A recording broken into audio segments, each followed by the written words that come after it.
Hare Rama, Rama Rama, Hare Hare. Hare Krishna, Krishna Krishna, Hare Hare. Hare Rama, Rama Rama, Hare Hare. Hare Krishna, Krishna Krishna, Hare Hare. Hare Rama, Rama Rama, Hare Hare. Hare Krishna, dear devotees. Let's continue our study of Śrīmad Bhagavad Gītā. We are studying the 8th chapter, and I believe we have to start from verse number 15 onwards. Let us chant our Mangalacharan prayers first. Om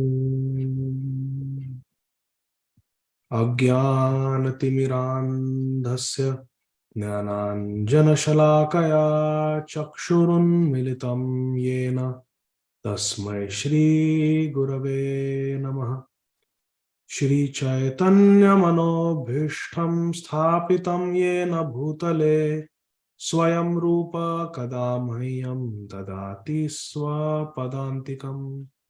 Vandeham Shri Guru Shri Yuta Padakamalam Shri Gurun Vaishnavamscha Shri Rupam Sagrajatam Sahagana Raghunathanvitam Tam Sajivam Sadvaitam Savadutam Parijana Sahitam Krishna Chaitanya Devam Shri Radha Krishna Padan Sahagana Lalita Shri Vishakhan Vitamscha Nama Om Vishnu Padaya Krishna Prishtaya Bhutale Śrīmate Bhaktivedanta Swami Niti Namine Namaste Saraswate Deve Gauravani Pracharine Nirvishesha Shunyavadi Paschatya Deshatarine Vancha Kalpatarubhyascha Kripa Sindhubhya Evacha Patitanam Pavanebhyo Vaishnavebhyo Namo Namaha. Namo Mahavadanyaya Krishna Prema Pradayate Krishnaya Krishna Chaitanya Namne Gaura Tvise Namaha. He Krishna Karuna Sindho Dina Bandho Jagatpate Gopesha Gopika Kanta Radha Kanta Namostute Tapta Kanchana Gaurangi Radhe Vrindavaneshwari Vrishabhano Sute Devi Pranamami Hari Priye. Jai Shri Krishna Chaitanya Prabhu Nityananda Shri Advaita Gadādhara Śrīvāsādi Gaura Bhakta Vrinda. Jai Shri Krishna Chaitanya Prabhu Nityananda Shri Advaita Gadādhara Śrīvāsādi Gaura Bhakta Vrinda. Hare Krishna, Krishna Krishna, Hare Hare, Hare Rama, Rama Rama, Hare Hare. Hare Krishna, Krishna Krishna, Hare Hare, Hare Rama, Rama Rama, Hare Hare. Hare Krishna, Krishna Krishna, Hare Hare, Hare Rama, Rama Rama, Hare Hare. Hare Krishna. Dear devotees, we are studying Bhagavad Gītā, 8th chapter, entitled Attaining the Supreme, and we are studying from verse number 15 onwards.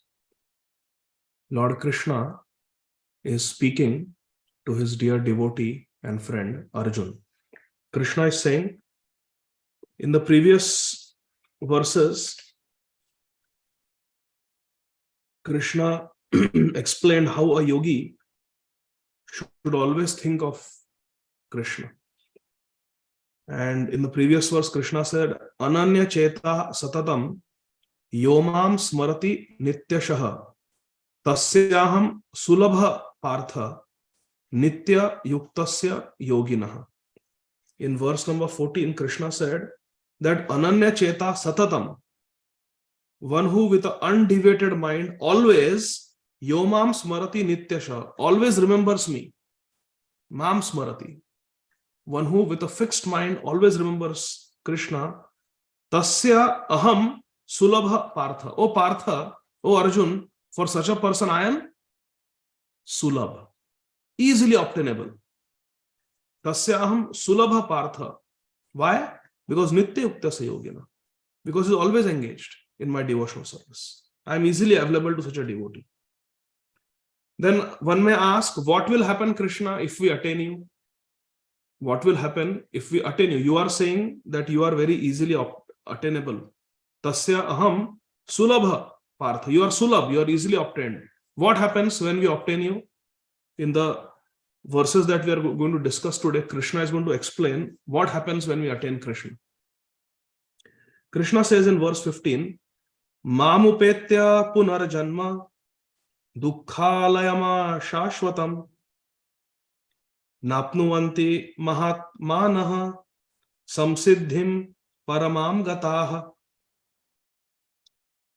This is a very famous verse. Srila Prabhupada used to quote this verse often. We should all understand this verse very clearly. Krishna himself is saying, Mamupetya punarjanma dukkhalayama shashvatam napnuvanti mahatmana samsiddhim paramam gataha. What does that mean? Mam upetya. After attaining me, punarjanma dukkhalayam ashashvatam napnuvanti.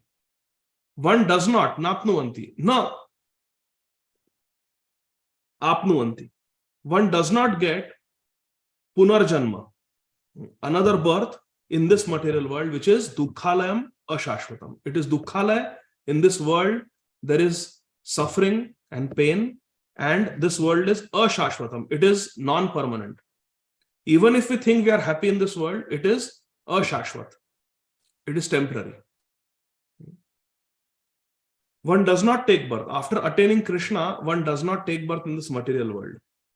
Why one does not take birth? Because such a Mahatma who has attained Krishna, Mahatmanaha, some siddhim. Siddhi means what? What is the meaning of siddhi? Perfection. And samyak rupena siddhi is samsiddhi. Complete perfection. Samsiddhim paramam gataha. Because such a person has attained param siddhi, param samsiddhi. The highest perfection one has attained by attaining Krishna, such a person does not have to come back to this material world. For example, if someone is living in a nice house, nice 4-bedroom, 5-bedroom house, it is centrally heated in the winter, it is centrally cooled in the summer, there is nice floor, nice bedroom, nice bathroom, nice kitchen, nice dining room, loving family members, everything is there in the house. Will one want to live on the street? Narayan, you are, by Krishna's mercy, you are living with your parents and your sister, nice house. Do you feel that, I wish I was living on the road? Do you ever think like that? No, because you are comfortable. You have got a better situation in life. So when we taste something better, we don't want to downgrade. We don't want to downgrade. Krishna is saying, Mam upetya, once you attain me, you will never come back to this miserable world, which is dukkhalaya. Just like there is granthalaya, where books are kept, there is mantralaya, where mantri, ministers are there, there is sachivalaya, where the secretaries are there, pustakalaya, granthalaya, what other alaya are there, bhojanalaya, where food is there, shaushalaya, I don't want to elaborate on the meaning. So these are all places, abodes, alaya. Lord Krishna, who has created this world, knows what this world is. Does anybody know this world better than Krishna? No. Why? Because Krishna has created this world. Krishna himself says, Aham sarvasya prabhavaha matah sarvam pravartate. Krishna is holding everything. Mai sarvam idam protam sutre mani gana eva. I am holding everything. Mayadhyakshena prakriti suyate satcharacharam. Everything is working under my control. So Krishna is the creator, Krishna is the maintainer. Krishna knows how this world is. And the creator of this world is telling, this world is Dukkhalaya. Does anyone know Harry Potter books better than who is the author? J.K. Rowling. Does anyone know better than J.K. Rowling, Harry Potter? Can someone say, I know better than you? वो तो रचयिता है ना. She is the author. She has created that whole series of books. She knows it best. Krishna has created this material world. Krishna knows it best. We should not argue with Krishna. No, Krishna, this world is not a bad place. It's a happy place. No. Krishna is labeling this world. What is Krishna saying? Look at the verse. This world is Dukkhalaya. It is a place of misery, this world. Only under illusion we think that this world is Sukhalaya. It is not Sukhalaya. It is Dukkhalaya. But have any of us ever experienced Sukh? Rishi Prabhu, have you ever experienced Sukh in this world? Yes or no? Some Sukh, some pleasure you have experienced? Yes, but it's temporary, Prabhu. It's temporary. Yes. Very good. You are intelligent. There is Sukh, but it is temporary. So why is there Sukh? If Krishna is saying this is Dukkhalaya, why is there Sukh? Can anybody answer? If this world is Dukkhalaya, Krishna is saying this is a place of sorrow, then why there is happiness in this world?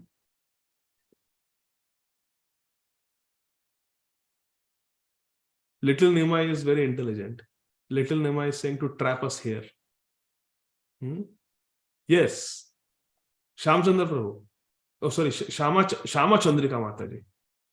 Shama Chandrika Mataji. Please tell us why there is happiness in this world. If Krishna is saying this is Dukkhalaya, why? Hare Krishna Prabhuji, actually there is no happiness, like Prabhupada given in the example of camel chewing the thorns, but it's chewing his own blood, but it is relishing that, oh, it is tasty. Like that, we are also suffering, but in suffering, in blood we are chewing, we are thinking that, oh, there is a happiness. Very good, very good. So that is also correct. And let us see the chat box. Mallika is saying the happiness is Maya. Mallika, what is the meaning of Maya? Where is Mallika? Mallika, what is the meaning of Maya? So, Prabhuji, I think Maya is something which traps us in this material world. That is Maya, which attracts us to the temporary things which we think which is actually permanent, but it is not. Very good, very good. So Maya literally means that which is not. Ma means not. Ya means this. That which is not is called Maya. So, okay, let's see. There are more answers. Satyarupa Mataji, Madhumati Mataji, and Mahamani Govinda Prabhu are saying there is actually no happiness. It is absence of misery. Okay, that is also good. Very good answer. I like that. Prabhupada says that. Absence of misery. Yes. Very nice. Then Saturmadhar is saying this happiness is the perverted reflection of the original happiness in Golok Vrindavan. Yes, that is also correct. There is real happiness in Golok Vrindavan. What we experience in this world is a perverted reflection. Why perverted reflection? Because here the happiness is that which gives pleasure to us. But actually we are not the enjoyers. Who is the Bhokta? In Bhagavad Gītā, Krishna says, Bhoktaram Yagyatapasam Sarvaloka Maheshwaram. Krishna is the Bhokta. So real enjoyer is Krishna. In Chaitanya Charitamrita, there is a very beautiful verse. Please listen carefully. Chaitanya Charitamrita says, Atmendriya Piriti Ichha Tarabale Kam Krishnendriya Pritivancha Dhare Premanam. Atmendriya, when we want to please our own senses, that is called Kam. And when we want to please the senses of Krishna, that is called Prem, love. And happiness comes from Prem. Therefore, there is the word we were reading in Prem Bhakti Chandrika. What is the word? Premananda. There is Ananda from Prem. Premananda. So there is one more reason why there is happiness in this world. Please listen very carefully. Krishna says this world is a place of misery, dukkhalaya. But there is happiness. We go for vacations. That is happiness. We watch a movie. That is happiness. So, Nandini, you like to watch some movies sometimes? It's okay. Or no? You can say no if you don't watch. Yes, Prabhuji. Sometimes yes, right? Even I watch with Maithili. We also sit together and watch movies. So sometimes we like to watch movies. We go on vacation. We go to the beach. We go paragliding. There is happiness, isn't it? There is happiness. We throw parties. There is happiness. We get money. We get a promotion. We get happiness. We feel happy. Yes. Oh, I got tax return. I got so much money back. Happy. There is happiness. Why is there happiness if this is dukkhalaya? A very simple answer. Please listen carefully. Srila Prabhupada explains this. There is happiness in this world. And there is happiness in this world so that we can later on experience misery and sorrow. Srila Prabhupada explains in Śrīmad Bhagavatam. Why Chitraketu got a son? Harsha Shok. Pehle Harsh. And then Shok, Shok, Shok. Permanent Shok. Harsha Shok was dead. Then only crying, crying, crying. Prabhupada says there is happiness in this world. Happiness is given to us so that we can cry. This is the harsh reality of this world. There is happiness in this world only so that that happiness is taken away, because all of you rightly said it is ashashvatam, it is temporary. Rishi Prabhu said it is temporary. It will be taken away. And what will happen when the happiness will be taken away? Crying, crying, crying. That is the nature of this world. And Krishna says, you don't have to come to this material world again. Once you attain me, you don't have to come to this material world. You can be happy with me always, because you have attained samsiddhim paramam gata. You have achieved the highest perfection. In the purport, Srila Prabhupada says in the middle, the Mahatmas receive transcendental messages from the realized devotees. Therefore, we should hear and we should read books by pure devotees. Once a poet came to one Guru Maharaj and said, Maharajji, I have written a poem about Radha and Krishna. Can I read it? He said it in the assembly after a class in the Q&A that Maharaj, I have written a poem about Radha and Krishna. Can I read it for your pleasure, for the pleasure of all the devotees? You know what Guru Maharaj said? जिनके बारे में लिख रहे हो पहले थोड़ा उन्हें देख लो फिर लिखो.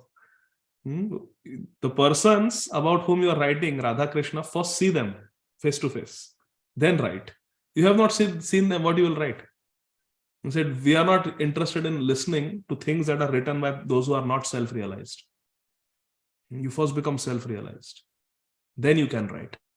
So therefore, whose books do we read? We read books of the acharyas who are self-realized. Prabhupada says that they only want Krishna and Krishna's association and nothing else. Do they want prestige? The Mahatmas? No. They only want Krishna and Krishna's association. This is the highest perfection of life, Prabhupada says. In the second last sentence, Prabhupada says, these devotees in Krishna consciousness achieve the highest perfection of life. Who? Those who just want Krishna. They don't want anything else. Verse 16.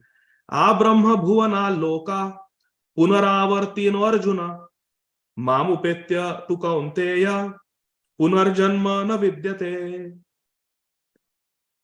Now, so Krishna is saying those who attain me never have to come back to this miserable temporary world. They can be with me forever. So someone may say, well, Krishna, what about if we go to the abode of Ganpati? What if we go to the abode of Suryadev? What about Chandradev? What if we go to the abode of Brahmaji? Then can we permanently live there? Krishna is saying, Brahma bhuvana loka punaravartino arjuna. Hey Arjun, you can go to the highest planet in this material world. The highest planet is Satyalok, Brahmalok. You can go to Brahmalok. Wherever you go, whichever planet you go, you have to come back. Punaha avartino. You have to come back, Arjuna. But if you attain me, again Krishna is saying, Mam upetya tu kaunteya. But if you attain me, O son of Kunti, punarjanma na vidyate. You don't have to take birth again. So clear. A Brahma Bhuvana Loka Punaravartino Arjuna. You can go all the way to Brahma Lok, you have to come back again. But if you come to me, Mam upetya, not me, when you attain Krishna, Krishna is saying, when you attain me, Mam upetya tu kaunteya, punarjanma na vidyate. If you attain Krishna, we don't have to take birth in this material world again. In this purport, Srila Prabhupada makes some important points. Please listen carefully. All kinds of yogis, karma yogis, jnana yogis, hatha yogis. So who is a karma yogi? Please raise your hand and answer. Don't type. Raise your hand and answer. You'll have to open the chat box, read. So who is a karma yogi? Karmi. All kinds of yogis. Who is a karma yogi? Karma yogi is one who does some procedures that are given in the Shastra to get material benefits, to get material enjoyment. That person is called karma yogi. Who is a jnana yogi? One who tries to cultivate knowledge about spiritual life so that they can get liberated from this material world. No more birth, old age, disease, death. They want to go into the Brahma Jyoti, into the effulgence of the Lord and merge there. And hatha yogis, they are people who perform yogic postures to get siddhis, perfections. They can read other people's minds. They can predict the future. They can obtain whatever they want. They can control other people. They want to become yogis. They can produce ash and impress people. They can produce gold. I once met one lady. I was in school. I have seen this with my own eyes. She actually came to our house in Akola. And every Thursday, she would say, in my body, Sai Baba comes. Every Gurvar, every Thursday. And she came to our house on Thursday. And she told me that I will give you a coin. If you keep this coin with you, it will always bring good luck. It was a 1 rupee coin. So in front of me, she did like this. She did like this. She prayed to Sai Baba and did like this. And in her hand, it was a 1 rupee coin. I actually saw it. So, and she was not wearing some full sleeve. She was not some jadugar. She was just a lady and she could do it only on Thursdays. So she gave it to me and I kept it with me. And I used to be always at the bottom of my class. Always. We have some very intelligent people here, like Little Nimai Mataji. But I used to be always at the bottom of my class. And she told me, you will come in merit in 10th. And internally I laughed. I said, impossible. My teachers will get heart attack if I come in merit. Impossible. But whatever she predicted came true. And everybody was shocked. And so reason I'm saying is she was very accurate in her predictions. And she had the siddhi also. This is called yogis who have yogic siddhis. So do I have the coin still? She told me if you keep the coin with you, it will always bring good luck. So when I came to Krishna consciousness, when I started chanting 16 rounds, I threw that coin away. More than 20 years ago. 22, 23 years ago, I threw that coin away. I don't have it anymore because we don't want luck. There is no luck. We want bhakti. We want bhakti. But anyway, there are such people who have yogic siddhis. They can perform miracles.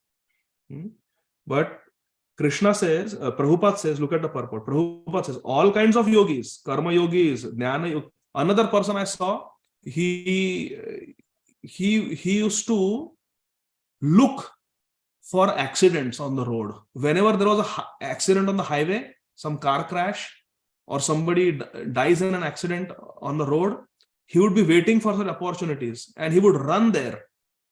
And when police is doing Panchanama, he would just sneak there, go and just look at the palm of the person who is lying dead on the road because of a road accident. And he collected data from many people who died untimely death.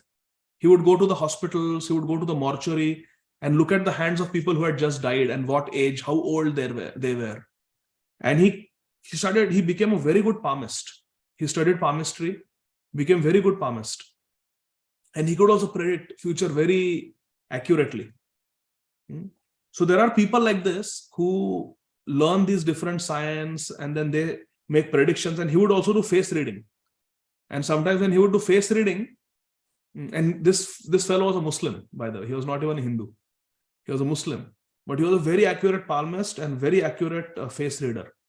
And when he would do face reading, people would be very impressed, and they started worshipping him as a demigod or as a god man or very special person, and he became very famous in some part of India, this fellow. So these are the examples of people who have some yogic siddhis or some yogic perfections, some supernatural power, and they get fame, popularity, and money in this world. Prabhupada is saying all these types of yogis, karma yogis, jnana yogis, hatha yogis, eventually have to attain devotional perfection in bhakti yoga, or in other words, Krishna consciousness, before they can go to Krishna's transcendental abode and never return. Which means all these people, karma yogis, jnana yogis, hatha yogis, they have to come back to this earth planet after enjoying the results of their yoga. But a person who comes to Krishna consciousness attains Krishna and never has to come back. That is the difference. Also, something very interesting is written here. You can read it. Srila Prabhupada quotes from Shastra, from Srila Baldev Vidya Bhushan, and tells us that those who attain the planet of Brahmaji, if they are sincere devotees, when Brahmaji dies after 100 years, Brahmaji goes to the spiritual world. And these devotees who live on Brahmalok, they also go to the spiritual world with Brahmaji, if they have done nice bhajan. See, I'll read a translation. When there is devastation of this material universe, Brahma and Brahmaji's devotees, who are constantly engaged in Krishna consciousness. Because who is Brahmaji? He is our Sampradaya Acharya. He started our Sampradaya. He is Brahma Sampradaya. So he is a great Vaishnava Mahajan. So if you are living with Brahmaji and you do bhajan with Brahmaji, when Brahmaji dies, along with Brahmaji, you will go to the spiritual world. That is mentioned in the Shastra. Brahmaji and his devotees who are constantly engaged in Krishna consciousness are all transferred to the spiritual universe and to specific spiritual planets according to their desires. Okay. Now some technical verses are coming which are very important to understand. Verse number 17. Sahasra yuga paryantam aharyad brahmano viduhu ratrim yuga sahasrantam teho ratra vido janaha.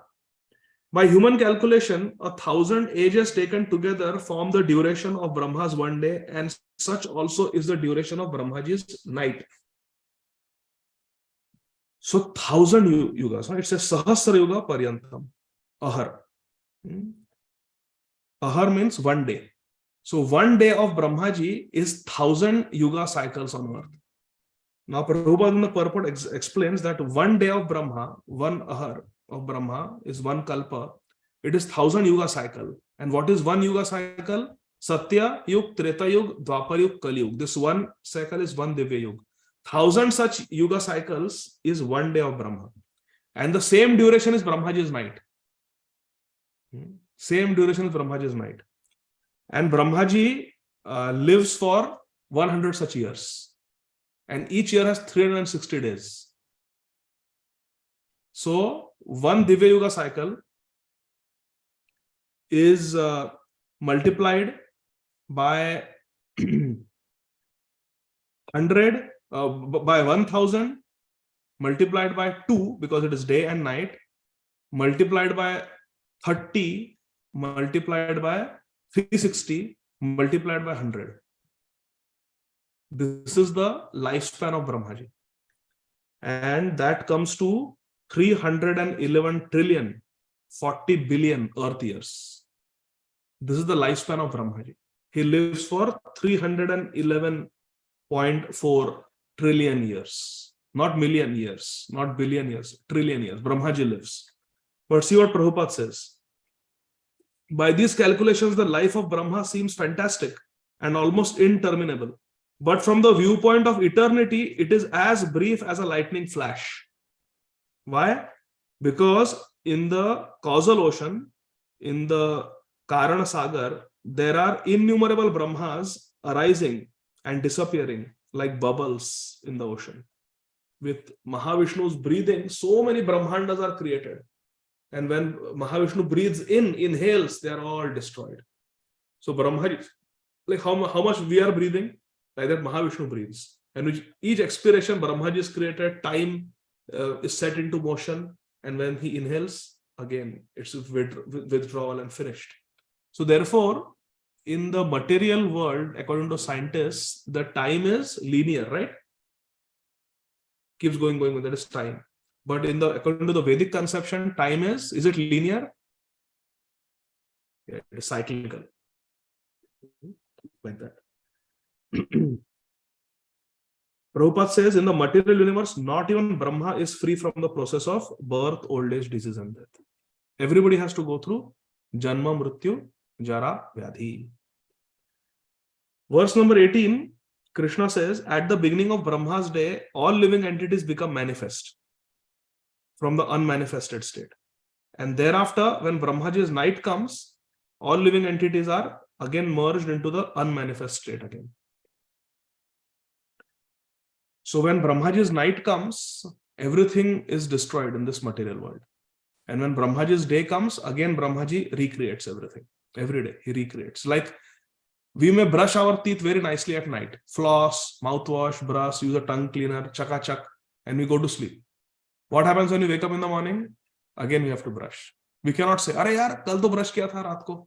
I had brushed before going to bed. Now I have to brush again. I had bathed last night. I had taken a shower before going to bed. Now again, why I have to take a shower?" No, you have to take shower. Because when you slept, everything is, all your cleanliness is gone. Prabhupada said, if you sleep for more than 1 hour, you have to take a bath again. So again, we have to do everything.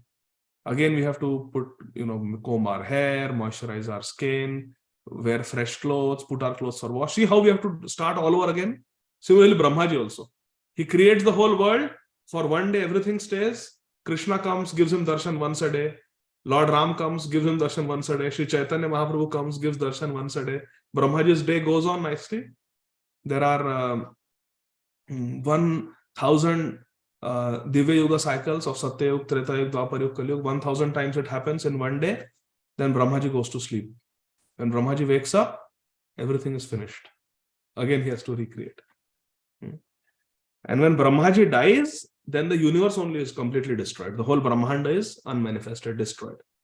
So this destruction, creation, manifestation, then again it becoming unmanifest, this happens again and again. Krishna is saying, Bhuta gramasa evayam bhutva bhutva praliyate ratragame vasha partha prabhavat ahar agame. Again and again, when Brahma's day arrives, all living entities come into being. And with the arrival of Brahma's night, they are helplessly annihilated. Again in verse 19, Krishna is giving the same idea to reinforce it. How creation, destruction keeps happening again and again. Bhutva bhutva praliyate. Again and again, there is annihilation. Prabhupada says in the purport towards the end, but those who are intelligent persons who take to Krishna consciousness use the human life fully in devotional service of Lord Krishna, chanting Hare Krishna, Krishna Krishna, Hare Hare, Hare Rama, Rama Rama, Hare Hare. Thus they transfer themselves even in this life to the spiritual planet of Krishna and become eternally blissful there, not being subject to such rebirths. That's what Krishna means when he says, Mam upetitu kaunteya punarjanma na vidyate. If we chant Krishna's name, if we pray to Krishna, Hare Krishna, Krishna Krishna, Hare Hare, Hare Rama, Rama Rama, Hare Hare, Krishna says, you will come to me. Krishna says, Antakale cha mame smaran muktva kalevaram, ananya cheta sadatam yomam smarti nityasha tasyaham sulabha partha nityuktasya yogina. Krishna is promising us that you will come to me if you become my devotee. Man mana bhavamad bhakto madhyaji mam namaskuru mam evashyasi. You will come to me. Satyam te pratijane priyosime. Krishna is promising us. So when we attain Krishna, we do not have to come back to this miserable material world again. So this world is created, destroyed, created, destroyed, created, destroyed. It is dukkhalayam ashashvat. It is a place of misery and it is temporary. Okay, but is there something better than this? Now Krishna is going to tell us something better in verse number 20. Krishna says, now there is another unmanifest nature, which is eternal, and it is transcendental to this material world, which is created, destroyed, created, destroyed. There is another world, which is eternal and transcendental. It is supreme. It is supreme, and it is never destroyed. bhuteshu nashyatsu na vinashyati. When this world is destroyed, that world is not destroyed. When this world is annihilated, that world remains as it is. Na vinashyati. It is not annihilated. This is Krishna. Prabhupada says in the purport, this is Krishna's superior spiritual energy. It is transcendental, it is eternal. Krishna's world, Krishna's abode is not destroyed. Now see, very beautiful. Verse number 21. Listen carefully. Avyakto kshara it uktas tam ahu paramam gatim yam prapya na nivartante tadhama paramam mama. Such a beautiful verse. Yam prapya na nivartante tadhama paramam mama. And how is my world? How is my abode? Avyakta, akshara. That which the Vedantis describe as unmanifest, infallible, that which is known as a supreme destination, paramam gatim, that place from which having attained it one never returns, yam prapya na nivartante. O Arjun, that is my home. That is Krishna Lok. Tadhama paramam mama. Krishna's abode is described. And my dear friends, this purport of Srila Prabhupada to Bhagavad Gītā, verse 8.21 that we are reading, this purport is to be kept in the core of our hearts. Beautiful purport. Let's read it together. So what is the verse? Avyaktaksharo it uktas tam ahu paramam gatim yam prapya na nivartante tadhama paramam mama. Krishna is saying that which the spiritualists describe as unmanifest, infallible, perfect world, that which is the supreme destination, paramam gatim, that place from which having attained it one never returns, that is my supreme abode. Tadhama paramam. Purport by Srila Prabhupada. The supreme abode of the personality of Godhead Krishna is described in Brahma Samhita as Chintamani Dham. Chintamanir prakhara sadmashu kalpa vriksha lakchavrateshu surabhir abhipalayantyam lakshmi sahasra shata sambhrama sevyamanam govindam ādi purusham tamaham bhajami. Chintamani Dham. Chintamani prakhara sadmashu kalpa vriksha. Place where is Chintamani Dham. All the desires are fulfilled. The supreme abode of Lord Krishna, known as Goloka Vrindavan, is full of palaces made of touchstone. Please raise your hand and tell me where Prabhupada is getting this from. The supreme abode of Lord Krishna, known as Goloka Vrindavan, is full of palaces made of touchstone. Vrindavan is full of palaces made of touchstone. Where is it coming from? What is the praman? Every day we are singing this. Not every day. Many times we are singing this. Yes, Satyarupa Mataji, go ahead. Hare Krishna Prabhuji. Hare If I am not wrong, is it Shriya Kanta Kanta Parama Purusha Kalpa Taravo? The last two verses of the Brahma Samhita? There is very good description of Goloka. Or the second verse, Prabhuji, Chintamani Prakara Sadma Sukalpa Vriksha Lakshavrateshu Surabhir Abhipalayantam Lakshmi Sahasra Shatasambrama Sevyamanam Govindam Ādi Purusham Tamaham Bhajami. So here it is described that Vrindavan Dham is made up of Chintamani. Here it is described that there are millions of cows. It is described there are thousands of Lakshmi Devis serving Krishna. But Prabhupada is saying Vrindavan is full of palaces made of touchstone. Vrindavana Ramyasthana. Yes. Vrindavana Ramyasthana Divya Chintamani Dhama. Shri Prabhupada wrote Chintamani Dham. Ratana Chintamani Ratana Mandira Manohar. Mandira means homes or palaces. So Prabhupada says everything Prabhupada says it is based on Shastra Praman. There are also trees, Kalpadruma, like you said, Satyarvadari. There are trees which are desire trees. They supply whatever you want. There are cows that supply unlimited milk. Everything is for Krishna's service. Krishna is served by hundreds of thousands of goddesses of fortunes, Lakshmis, Lakshmi Sahasra Shata, Sambhrama Sevyamanam. They are serving with great honor and attention. And what is Krishna called in this abode? He is called Govinda. Govindam Ādi Purusham Tamaham Bhajami. Cause of all causes. And what does Krishna do? Venu Kvanantam Aravinda Dalayataksham Barhavatam Samasitam Buddha Sundarangam Kandarpa Koti Kamaniya Vishesha Shobham Govindam Ādi Purusham Tamaham Bhajami. What a purport. Now listen to this nectar Prabhupada ji is writing. Krishna is accustomed to play his flute. Venum Kvanantam. His transcendental form is the most attractive in all the worlds. Krishna's eyes are like lotus petals, and the color of Krishna's body is like the color of clouds. Ghanasham. He is so attractive that his beauty excels that of thousands of cupids. Madan Mohan. Kandarpa Koti Kamaniya. He wears saffron cloth, a garland around his neck, and a peacock feather in his hair.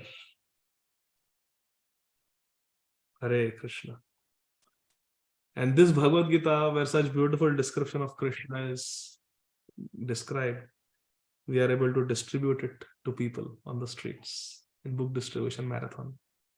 Imagine what will happen when people will read about this beautiful description of Krishna. And then look at towards the end of the purport. On this earth planet, Shri Vrindavan, 90 miles southeast of Delhi, is a replica of that supreme Golok Vrindavan, located in the spiritual world. When Krishna descended on this earth planet, he enjoyed on that particular tract of land known as Vrindavan, comprising about 84 kos, 84 kos. That's double of that is 168 square miles in the district of Mathura, India. कैसा description दिया प्रभुपाद ने, क्या सुंदर purport है ये. देखिए,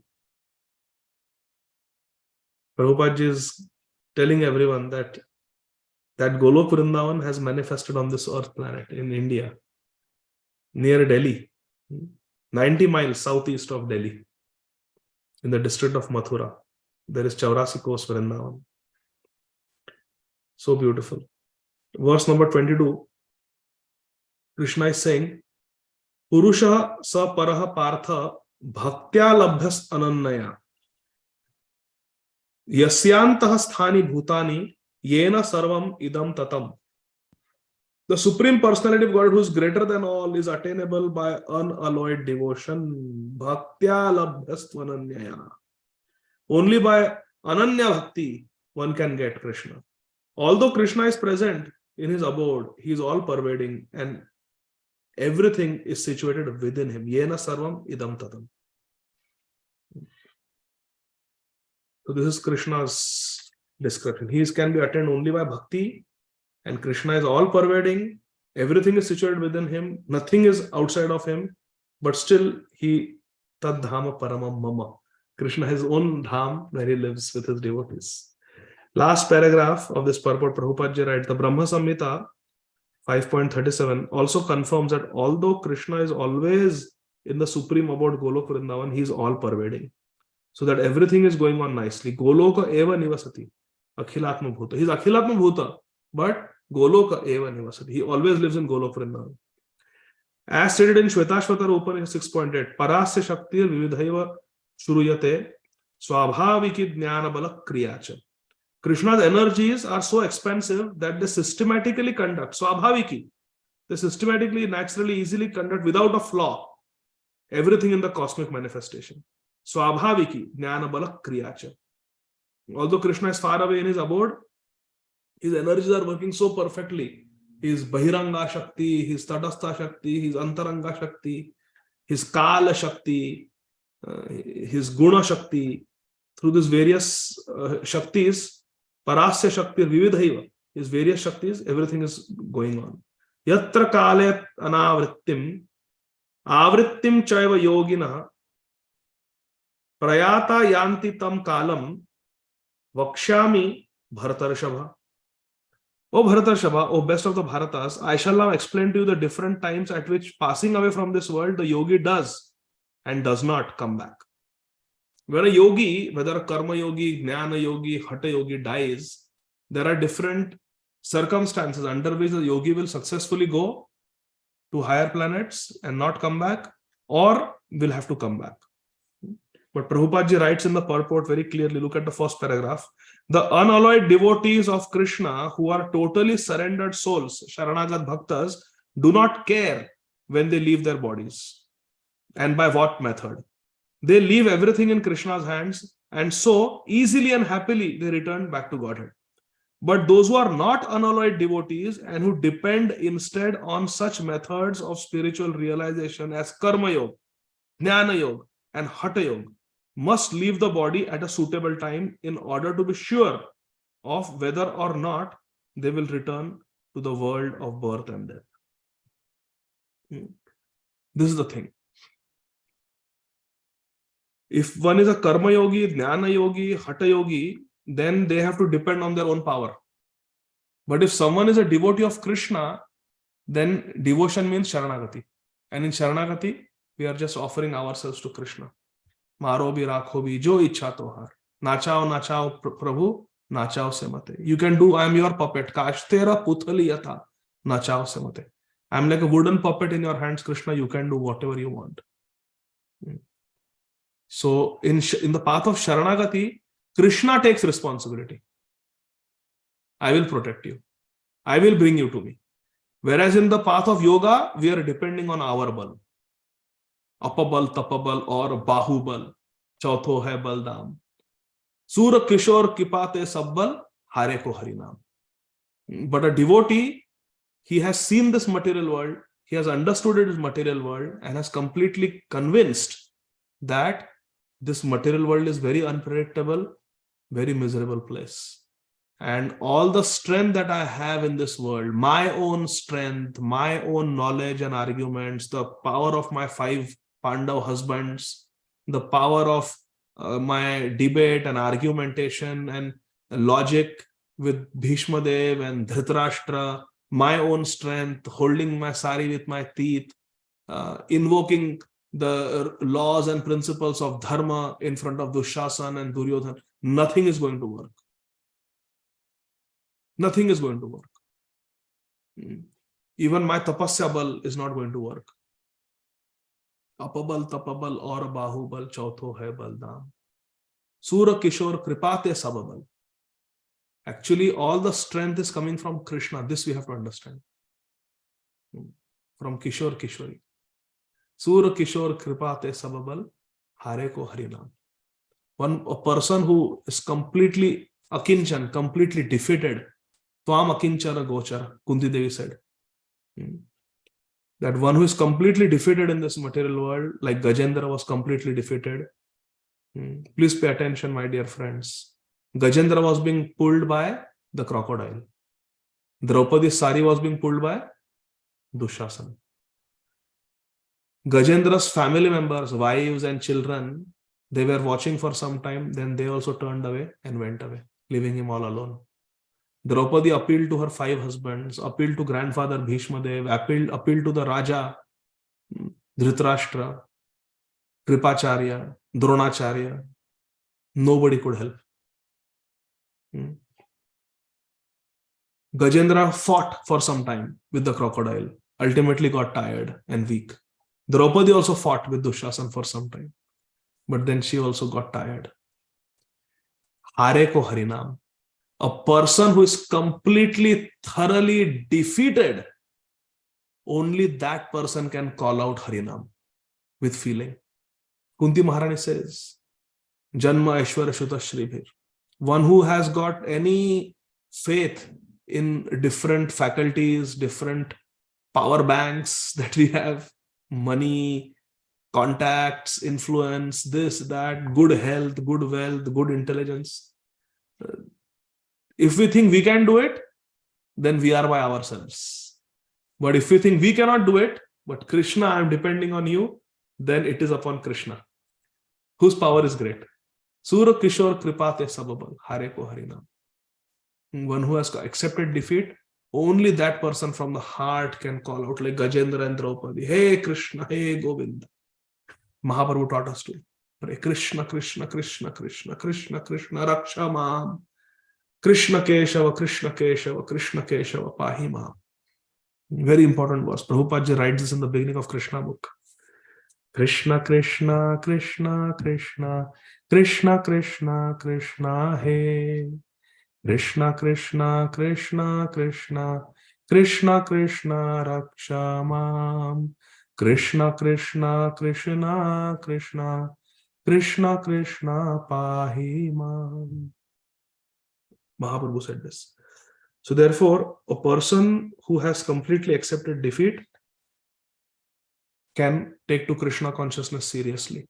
One who has lost all hope in this material world can take to Krishna consciousness seriously. And for such a surrendered devotee, such a Sharanagat Bhakta, Krishna takes responsibility.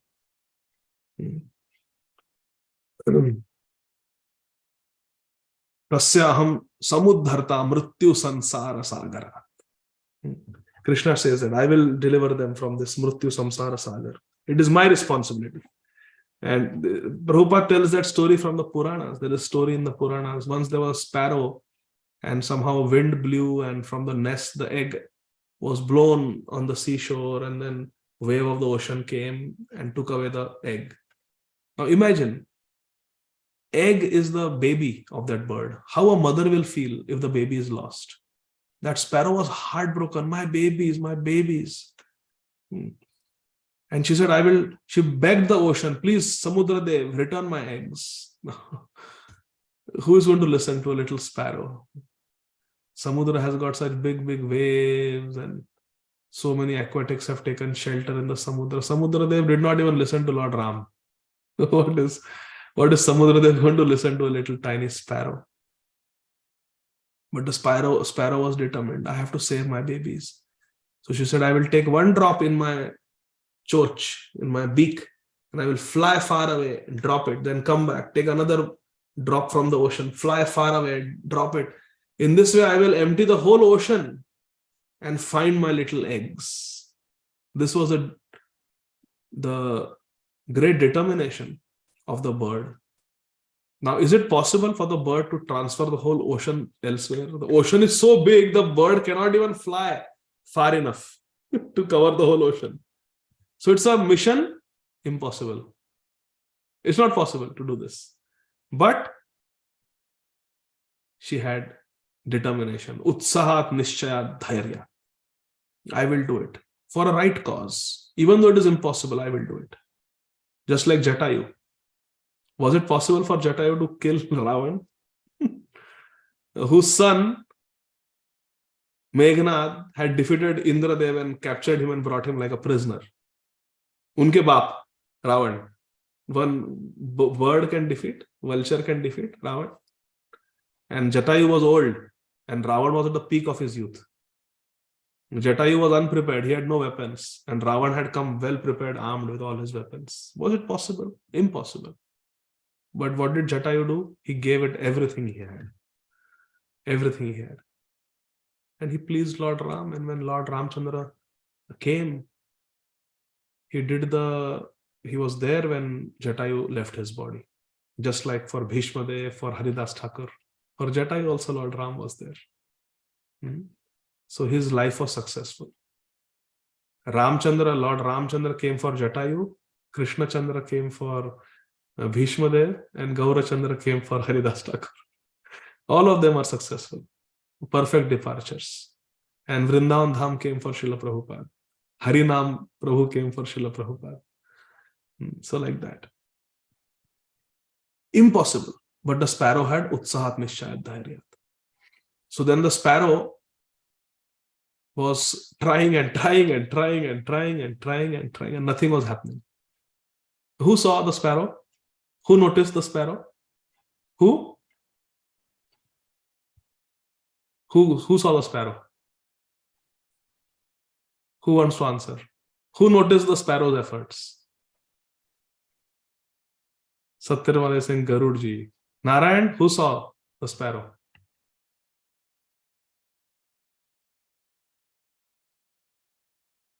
Who saw the efforts of the sparrow? Aphaji Garudji. Garudji.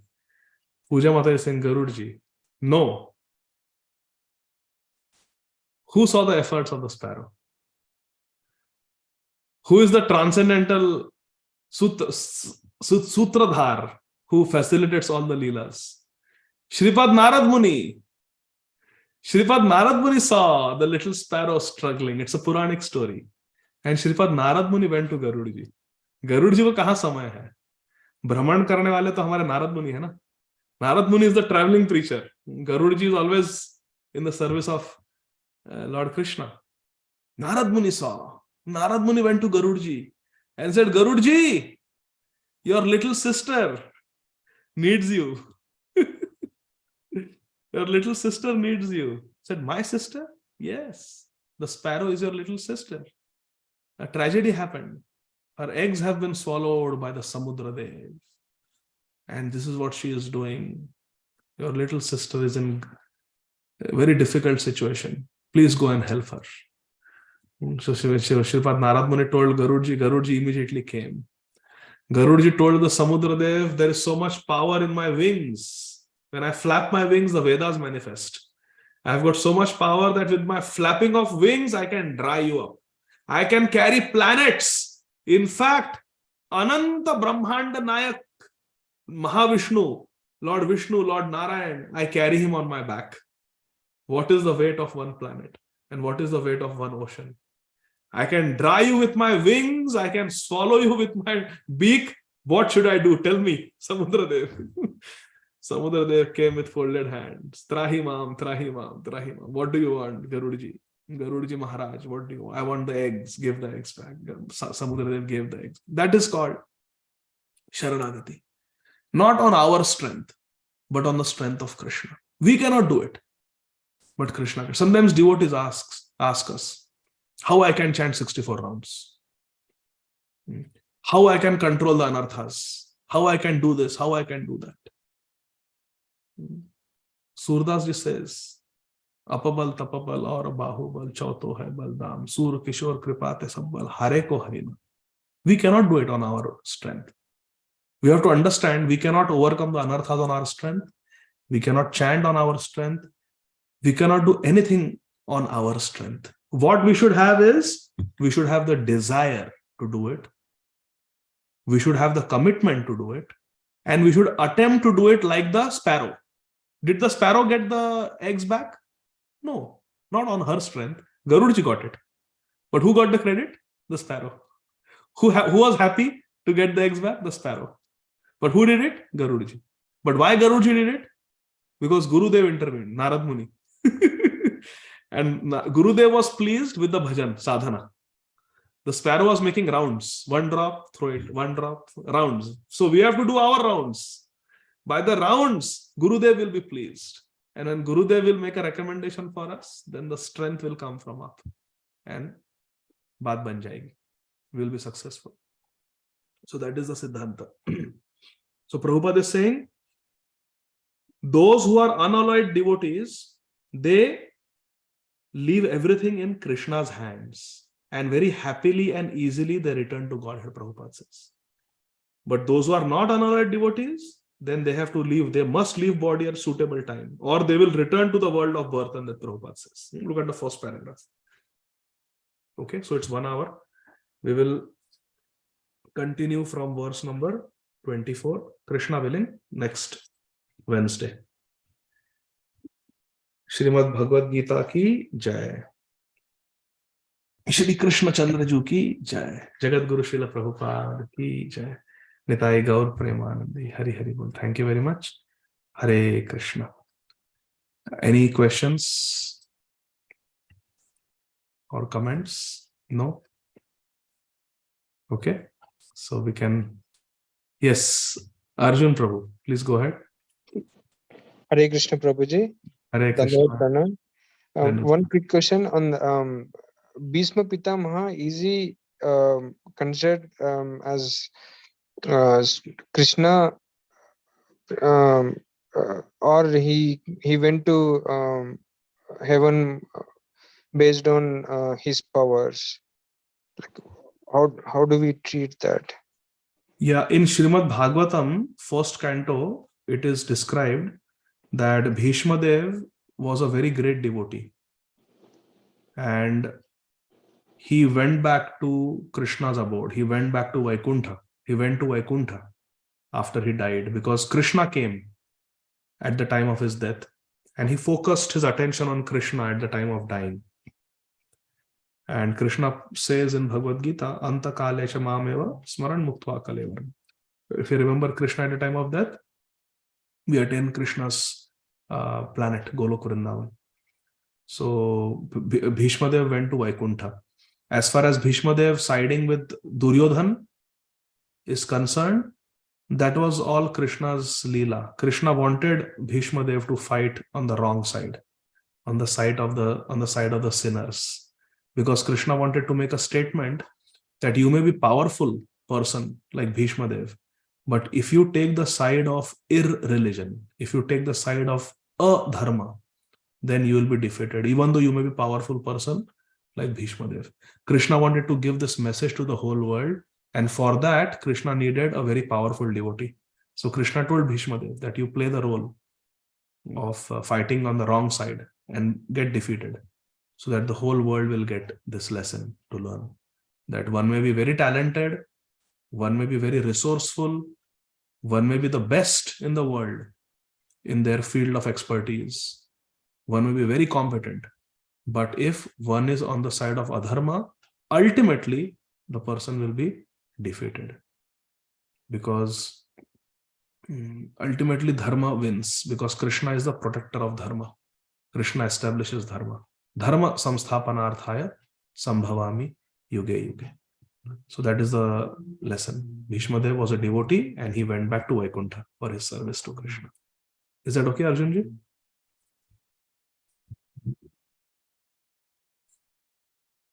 Does that satisfy you? Arjun Prabhu? Yeah, thank you, Prabhuji. Yeah, it's satisfied. Hare Krishna. Shama Kumari Mataji? Hare Krishna Prabhuji, Dandavat Hare Krishna. Pranam. Pranam. Prabhuji, my question is that as you explained that about Karma Yoga, Jnana Yoga, and Bhakti Yoga. So my question is that Prabhuji, that in Karma Yoga, so we get an example of Janak Maharaj in Śrīmad Bhagavatam. So basically, my understanding was that Karma Yoga means to perform materialistic activities, but ultimately to please Krishna. Material activities, which are connected to Krishna, to attain Krishna. So is it a wrong understanding? And also another question is that, like, how Janak Maharaj is an example of attaining the Lord by following the process of Karma Yoga. Hare Krishna Prabhuji. Very nice question. So see, that purport that we read, in that purport, Srila Prabhupada said that all these yogis have to ultimately come to the point of bhakti in order to attain perfection in their path. I'm trying to see where that was.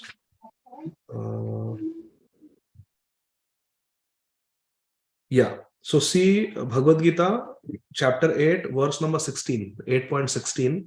Look at the purport. Mhm. The first line of the purport. All kinds of yogis, karma yogis, jnana yogis, hatha yogis, etc., eventually have to attain devotional perfection in bhakti yoga or Krishna consciousness before they can go to Krishna's abode. So karma yoga, jnana yoga, dhyana yoga, all these different parts of yogas, they can be channelized into bhakti yoga and they can be purified. And they can lead us to the highest destination. For example, in Karma Yoga, one can be like Janak Maharaj, where he did everything for the pleasure of Krishna. So that is pure Karma Yoga. It is actually Bhakti Yoga. You are doing karma for the satisfaction of Krishna. So that is Bhakti. Similarly, Dhyana Yoga. One can do Dhyana Yoga where we meditate on Krishna. Yogi namapi sarvesham mad gatena antaratmana. The last verse of the 6th chapter of Bhagavad Gita, Krishna says that the highest yogi is one who constantly meditates on me. And similarly, Jnana Yoga, we can study everything, we can ultimately come to the conclusion that Krishna is everything, and then read about Krishna, get knowledge about Krishna.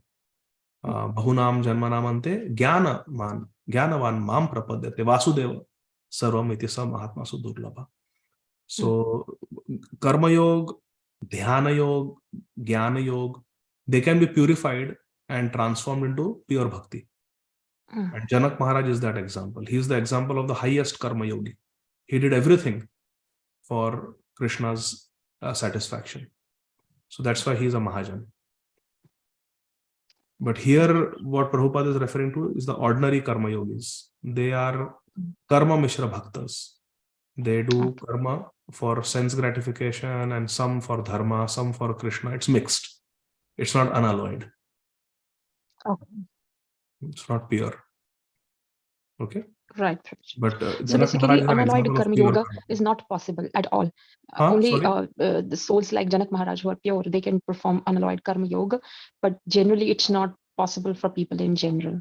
It's not possible. Generally, it is very difficult because when you do karma yoga, you get fruits, karma phala, and it is very tempting to enjoy those fruits.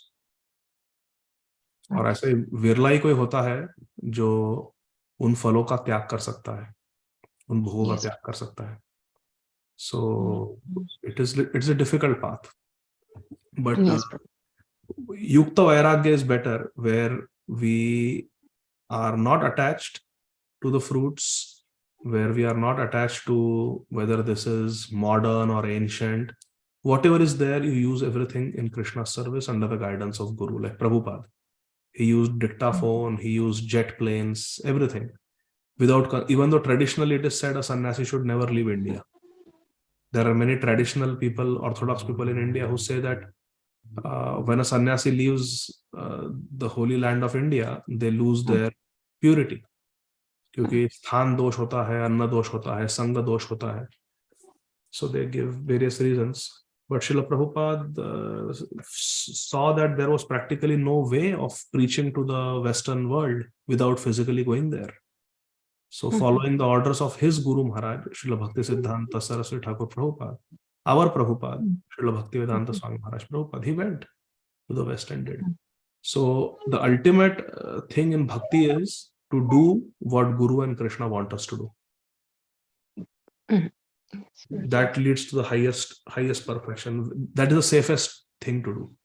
Whereas if we do karma yoga, if we do dhyana yoga, if we do jnana yoga, then there's always a risk that we will get trapped.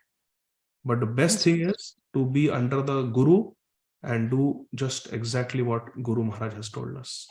Then that is the safest way to go forward. Like when Bharat Maharaj was in the Himalayas, he was doing something very nice, but he had to fall down because he did not have association of his Guru. He did not have association of his God brothers.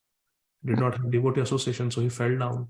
Even Indradumna Maharaj, he was a very capable king, and then he took sannyas and he was doing bhajan in the forest. But he had not taken shelter of a Guru. He was not under the guidance of a Guru. He didn't have blessings of a Guru. So when Agastya Muni came, he failed to respect and got cursed and became Gajendra, elephant, in his next life. So therefore, these processes of Indradumna Maharaj was doing Dhyana Yoga, isn't it? So he fell down from the path of Dhyana Yoga. So these yogic processes are quite dangerous. There are many temptations, many slippery slopes.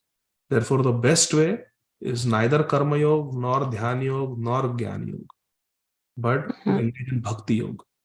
Bhakti is performed under the guidance of Guru and Krishna.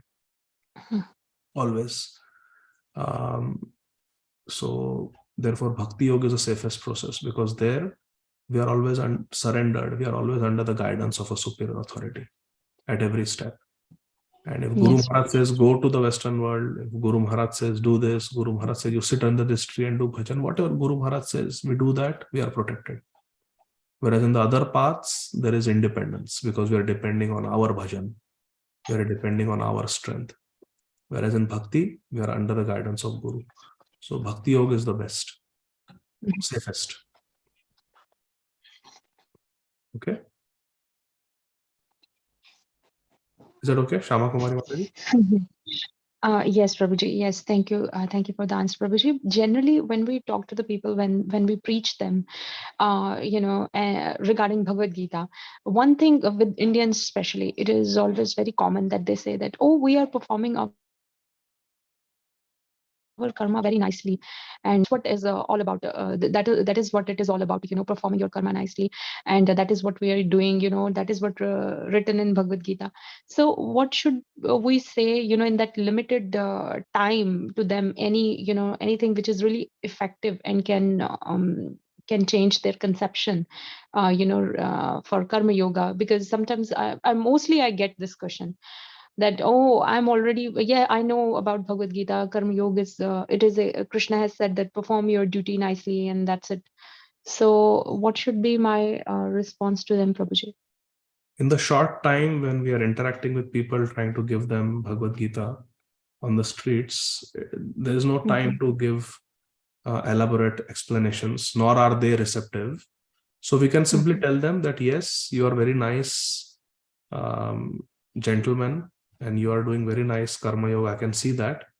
Bhagavad Gita will help you do your karma yoga even better. Okay. Like Yes. that we can tell. Yes. But the actual answer is they are not doing karma yoga. Because in Bhagavad Gita, Krishna says what is karma means yat karoshi tat kurusha madarpanam. Whatever you do, you have to do it for as an offering to Krishna, the way Krishna wants it. Mat karma kren, karishya vachanam tava. We have to do what Krishna wants us to do.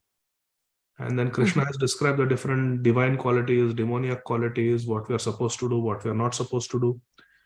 So it is not so simple without the guidance of a guru, that you just read Bhagavad Gita and you start following a certain lifestyle. It is not so easy. By reading medical books, one cannot start performing surgeries on people. I have read the surgery textbook. I know where to cut, what arteries to ligate, and what to do, what organs to remove. No, it's not like nobody will go. No anesthesiologist will give anesthesia to a person who is not a qualified surgeon. You have to surrender to another surgeon and learn from the surgeon, get your degree, then you can practice after passing the board exam. So similarly, in bhakti also, just by reading or hearing watching some TV serial, Mahabharata, Gita, hearing on the, that's not how one becomes a practitioner of Bhagavad Gita. It's a science of self-realization. Prabhupada wrote that book. So it's a science, and scientific process means we have to learn under a guru. But anyway, this is a detailed explanation. My Guru Maharaj had once gone to a Brahmin family. I like to give the example in Bombay. For many years, my Guru Maharaj, Srila Radhanath Swami Maharaj, he preached alone. He had gone to a pious Hindu family to preach. He did a Bhagavatam class, Katha there class, and Kirtan and everything. And they were not very favorable. And at the end of the class, when Maharaj said, "Are there any questions?" they said, "You are an American. You are born in a meat-eater family. We are Brahmanas. 5 generations, 10 generations in our family, nobody has touched meat. We have never left the holy land of India. You are born in that Mlecha Desh, born in a meat-eater family, and you are coming us and talking to us about Hindu Dharma? You are going to teach us Bhagavatam and Bhagavad Gita? Our ancestors know Bhagavatam, Bhagavad Gita for generations. We have studied Sanskrit. Have you studied Sanskrit? What is the language of Bhagavad Gita and Bhagavatam? It is Sanskrit. We know Sanskrit, and you are going to teach us now? We are already practicing Bhagavad Gita, Bhagavad Dharma, Hindu Dharma. We are good, pious Hindus. We are worshipping Shaligram Shila in our home for generations. You are going to teach us how to be a Hindu? We are already practicing Hindus. They challenged my Guru Maharaj like that. My Guru Maharaj just looked out of the window. What to do?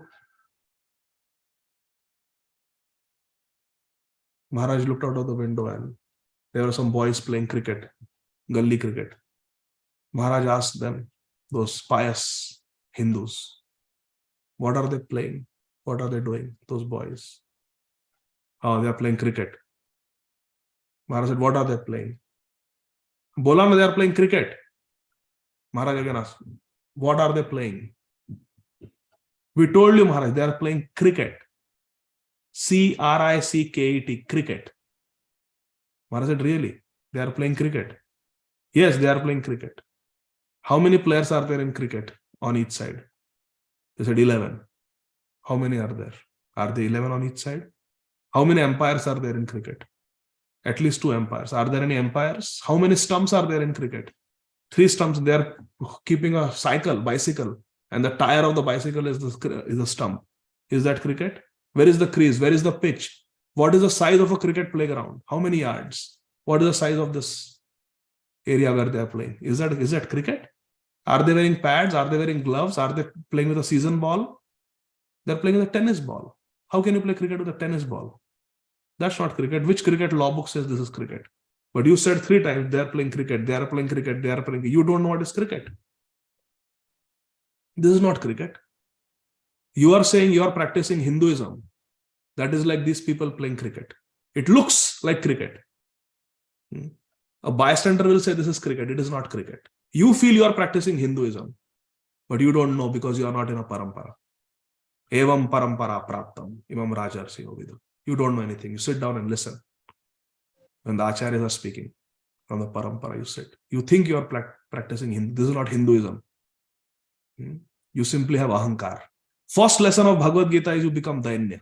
Mahaprabhu says, Trinadapi sunichara. And what you have got ahankar, that I am born. Dinera adhikadaya, Maharaj quoted, Dinera adhikadaya kare Bhagavan. Pandita kulina dhani bada abhiman.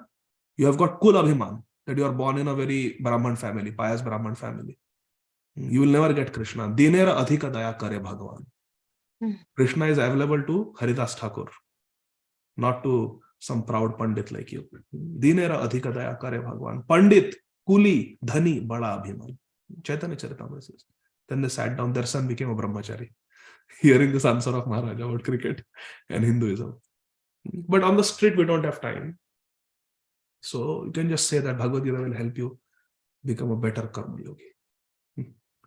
Okay. Hare. Thank you so much, Prabhuji. It's really helpful. Thank you so much. That's awesome. Last question, Pooja Mataji. Hare Krishna, Prabhuji. Basics of comprehensions. Prabhuji, my question is, Prabhuji, though I am chanting 16 rounds every day, we feel at the end, I am happy I have done whatever Prabhupada has told. But whenever we chant more than that or 16 rounds, as the days goes on, since we are not got initiated, so it is still incomplete. It triggers, Prabhuji. It's still not complete. You are not still connected to the Guru Parampara. You are not unlocked the different word after the initiation, because they tell it connection is very important. So whatever you do in this lifetime, you'll get, or near the old age you get, still you will not get those things. Still connection is not done in this life or next time. Till initiation is not got, still only purification is going on. Still the thing is not completely unlocked and connection is not done. That we feel whether we do 64, 192 rounds, at the end of the day, sometimes this happens, Prabhuji. That guilt is always there. Unsatisfactory, not connected, initiation is not done. Parampara, you're not connected to Parampara, it is not unlocked for completely. I heard, Prabhuji, so I'm asking. Initiation is important, Pooja Mataji, and everybody should try to get in. Every sincere devotee should try to get initiated. You should also try to get initiated. You should identify Guru Maharaj, and you should take Guru Padashray, take shelter of Guru Maharaj and get initiated. You're chanting 16 rounds, you're following the 4 regulative principles. You should get initiated. But Krishna is not a computer algorithm. ISKCON disciple course, Guru Padashray, initiation, back to Godhead. Krishna doesn't work with all these algorithms. Krishna simply says, Janma karma chame divyam, evam yoji tatvata, tyaktva deham punar janma neti, mam eti swarjuna, man mana bhavamad bhakto madhyaje vamraso, mam evasya satyam te pratijane priyosime. Krishna is not an algorithm. Krishna is not bound by any rules that someone has to be initiated. Haridas Thakur was not initiated. Where was he initiated? There is no initiation ceremony for Haridas Thakur. He is Namacharya. So initiation is very important, yes, but actually Sri Chaitanya Mahaprabhu's parampara is not the Diksha parampara. Our parampara is a Shiksha parampara. And for Shiksha, Diksha is not required. One can accept the teachings of Srila Prabhupada and Srila Prabhupada's followers and the Guru parampara, the Brahma Madhva Gaudiya Guru parampara in one's heart, and follow those principles in one's life. And Krishna is there. Tasyaham sulabha partha. Krishna doesn't say that you have to get Diksha and then I'll become Sulabh. No. Yo mam smarati nityasha. Tasyaham sulabha partha. You think of Krishna always, you be Krishna conscious, and Krishna is there. George Harrison was not initiated. He went back to Godhead. George Harrison was not initiated, but he gave his heart to Prabhupada. He chanted Hare Krishna and he helped Prabhupada. Guha was not initiated. Gajendra was not initiated. So initiation is important and everybody should get initiated. However, Krishna doesn't follow these algorithms. Krishna is independent. He's Swatantra, Ishwar Krishna. He's Swarat. He will take anyone back to Godhead who captures his heart. And Krishna's heart can be captured only by bhakti. Bhaktya tushyati kevalam nacha guna. Bhakti priya Madhava. Bhakti is very dear to Madhava. And bhaktya tushyati kevalam. Only bhakti can please Krishna. There is somebody who is initiated, pretends to be a devotee, but is breaking the 4 regulative principles, not chanting 16 rounds properly at home. And there's another devotee who is not initiated, is a housewife, taking care of husband, taking care of children, struggling to chant 16 rounds. She's hearing classes, kids are yelling, screaming, she's putting earphones and somehow trying and struggling to hear Hari Katha, joining every class, joining Japa session. Krishna will give mercy to who? That person who is struggling for Krishna, or that person who is making a show of being a devotee? Dwarkadish Prabhu is a senior medical doctor in Bhaktivedanta Hospital in Mira Road, Mumbai. He was walking with my Guru Maharaj one day from Radha Gopinath Mandir to Bharati Vidya Bhavan. Maharaj was giving a class. Maharaj put his hand on his shoulder and asked, "So Dwarkadish Prabhu, how are you doing?" Dwarkadish Prabhu said, "Maharaj, I am struggling."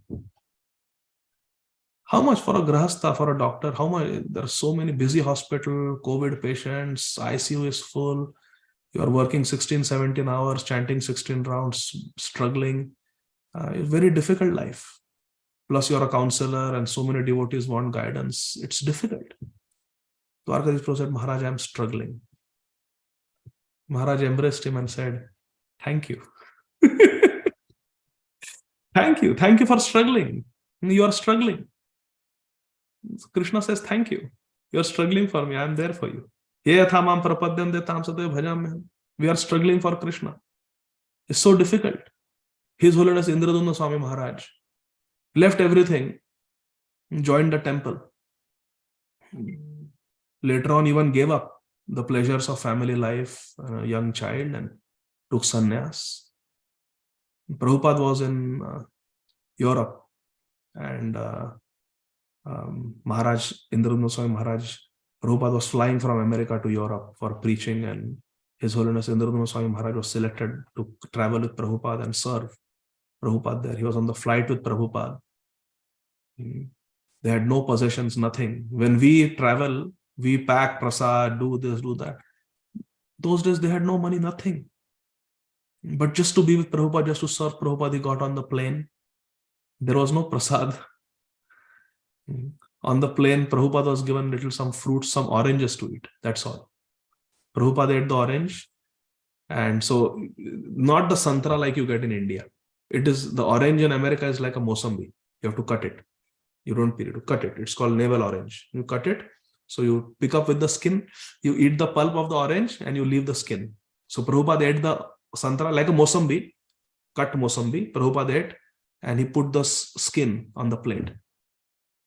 And Indradumna Swami Maharaj took that and he ate the skin of an orange because it was touched by Prabhupada's lips. It was Mahaprasad.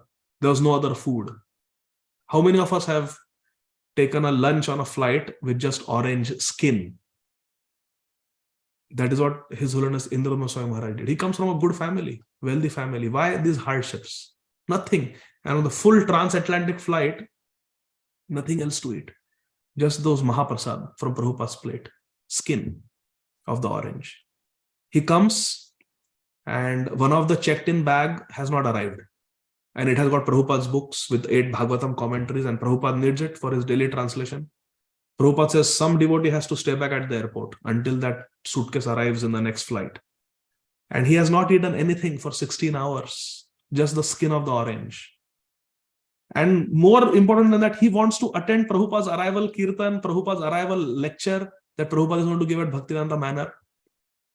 And he's hungry, he's starving. And then the temple commander looks at Indrabandhu Maharaj and says, you stay back, because you know that bag, how it looks.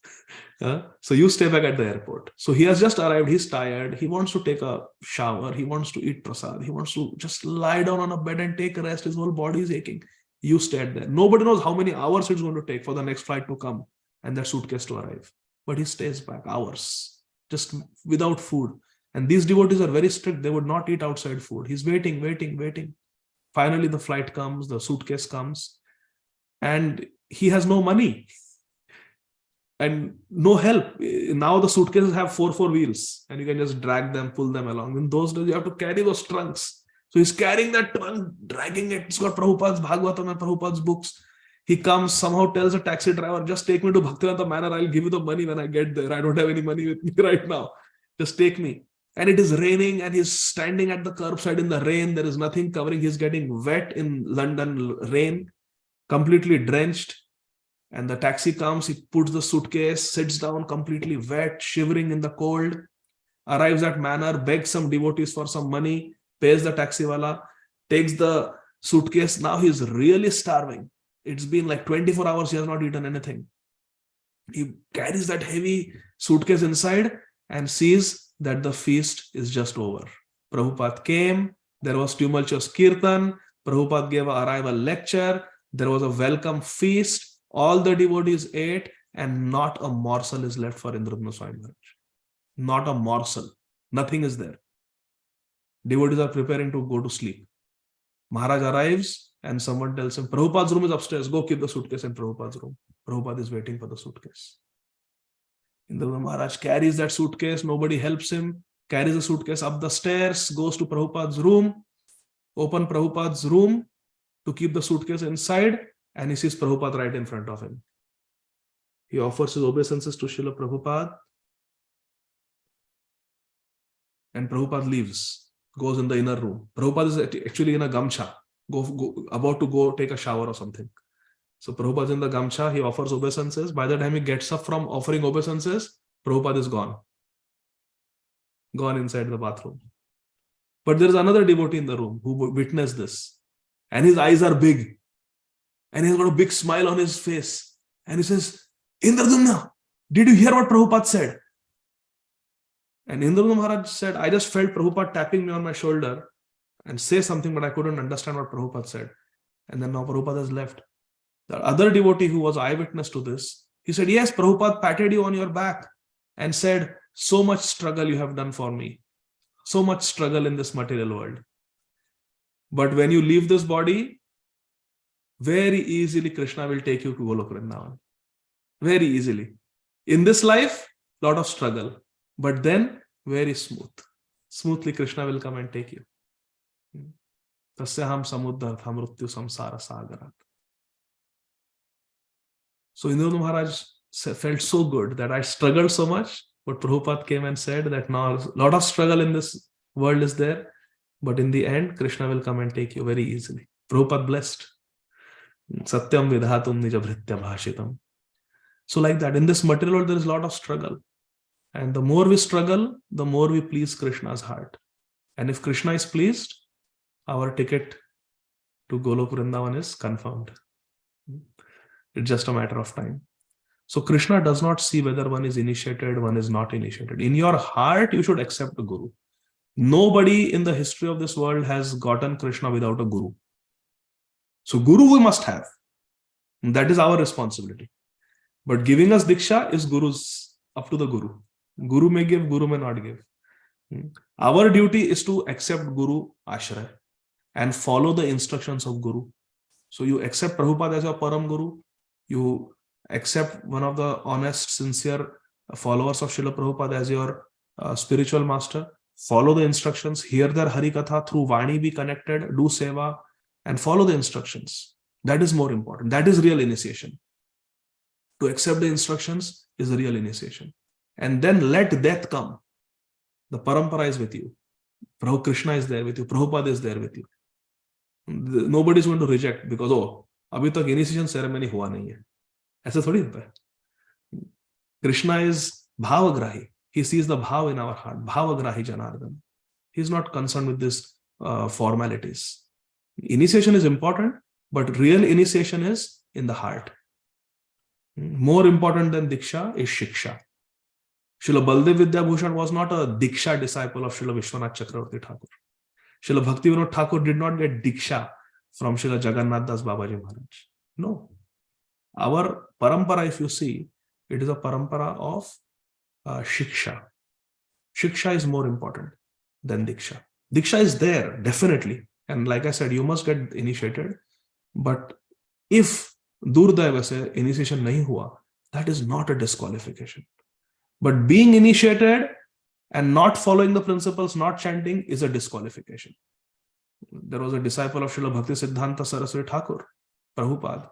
He took initiation, was chanting 64 rounds at one point, and then gave up and fell down. And in those days, there was British in the India, and he always had a desire, oh, these British are so advanced, Western world is so advanced, and died. What happened? Took birth in Baltimore, USA. Became the father of Shripad Ayendra Prabhu. That book, The Heart of Transcendental Buddhism, Ayendra Prabhu writes that he had a dream that his father was a fallen disciple of Srila Bhakti Siddhanta Saraswati Thakur. And Krishna gave him a glorious son like Shripad Ayendra Prabhu only so that he could be delivered. And then Krishna told Ayendra Prabhu in the dream, now you see how you want to deliver your father. Ayendra Prabhu said, how? Sitting here in Vrindavan, how I'm going to deliver my father who has never chanted Krishna Nam, who has no interest in spirituality, is an atheist. But he found the answer in Padma Puran. Anybody who is cremated after death, if there is Tulsi Kashta on their body that is cremated with them, that person will go to Vaikuntha. Ayendra Prabhu removed his own Kanthimala. It was made from authentic Tulsi of Vrindavan. And he had worn it for so many years and vibrated Harinam with that Kanthi. He gave it to a devotee who was going to America and said, you please go and give it to my father, and wrote a letter that, Father, wear this at all times. You are close to your death. Make a will that when you die, you should not be buried, but you should be cremated. And when you are cremated, tell them that this Kanthimala should not be removed ever. Same thing happened. He got the Tulsi Mala, he wore it, started chanting Hare Krishna also, died. And although they were a Christian family, they cremated him, not buried him. They cremated him, Agni Diya. And he died with Ayendra Prabhu's pure Vrindavan Tulsi Kanthimala on his body. So Krishna, so he was a disciple of Srila Bhakti Siddhanta Saraswati Thakur, but did he go back to Godhead? No. He had to take another birth. Why? Because he did not follow. In spite of being initiated, he did not follow the principles. But the Akhanda Guru Tattva is so merciful that Guru Tattva came to him in the form of Shripad Ayendra Prabhu and found a way of deliverance, started chanting, wore Kanthimala and died with the Kanthimala, got cremated with the Kanthimala, went back to Godhead, got delivered. So the point is, just by being initiated by a Jagat Guru doesn't guarantee that we will go back to Godhead. We have to do bhajan. Bina Hari Bhajana, Bhavana Tarahi, E Siddhanta Apir. Goswami Tulsidas ji says that this is an unbreakable Siddhanta, that without Hari Bhajan, one cannot cross over this material world. So most important is to do bhajan and accept a Guru in the heart. Initiation is in the hands of Guru and Krishna. So you do your part. Hare Krishna.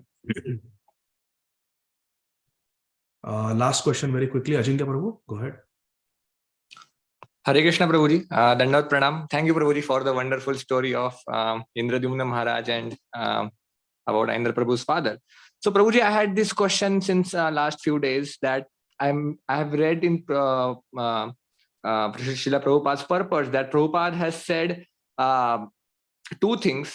One thing Prabhupada time and again repeats is a devotee always wants to go back home, back to Godhead. That's what Prabhupada writes. And also Prabhupada in some places has written that a devotee, he doesn't even have the desire to go back home, back to Godhead. He simply has the desire to serve Krishna and to serve his Guru Maharaj. So we as sadhakas, what should we do? Should we desire to go back home, back to Godhead? Should we have that desire at the first place to go back home, back to Godhead? Or we should just completely give that decision in the hands of Krishna and in the hands of Gurudev? And if we can desire that, if the answer is yes, that yes, we can. The answer is no. The answer is okay. Yeah. Okay. There is nothing wrong if someone desires, but that is not high class. High class is what Sri Chaitanya Mahaprabhu has taught us, that mama janmani janmanishware bhavatat bhakti rahitu kitare. We don't even want liberation. Srila Vritrasur Maharaj says, Nanaka prishtham, na chaparyam ishtham, na sarvabhaumam, na rasadhipatyam, na yoga siddhir apunarbhavam va samanjasatva virahaya kangshe. That apunarbhavam va, I don't even want liberation. I don't even want to go back to the spiritual world. No, I just want to serve you. I just want your association, Krishna. Arjun never goes back to Godhead. Arjun never goes back to Godhead. He stays wherever Mahabharata is going on, whichever Brahmanda he comes with Krishna. Therefore, Krishna says, many births you have taken, many births. We have fought many times, Kurukshetra. You have forgotten, but I have not forgotten. Arjun is like that. There is no Swarup of Arjun in Vaikuntha. Have you suna hai kya? Nahi. Arjun stays in the material world. Karishye vachanam tava. Such a great devotee. Doesn't go back to Godhead. But he's always with Godhead. So we should not pray. Mahaprabhu also taught us, Ashlishava padaratam pinashtu. Yathatha, whatever Krishna you want to do, you do it. We don't put conditions that Krishna, please take me back to Godhead. No, that is not the path of Uttama Bhakti. Krishna, you do whatever you want. Prabhupada never prayed like that. Prabhupada said, Nachao, nachao, Prabhu, nachao se mate. Like that. Well, we can say that Krishna, if it is your desire, then let me serve you in Golok Vrindavan in the spiritual world, because there are no material impediments to my bhakti there. Here there are so many impediments. I may become old, my hands will start trembling. So many restrictions are there. I have to go and work 8 hours every day. I have to worry about my H1B visa. In the spiritual world, all these anxieties are not there. I can just do bhajan. So if it is your desire, Krishna, I can serve you in Golok Vrindavan. But even if you want me to serve in this material world, I will be equally happy. Whatever you want, whatever pleases you. Samsiddhir haritoshanam. I just want to please you. That is high class. Okay? Hare Krishna. Okay, so we'll stop here. Shri Bhagavad Gītā ji ki jai. Jagat Guru Srila Prabhupada ki jai. Nitai Gaur Premanande. Hari Hari Bol. Thank you very much. Hare Krishna. Jai Jai Shri Radhe Shyam. Hare Krishna. Thank you so much, Prabhupada. Thank you very much. Thank you.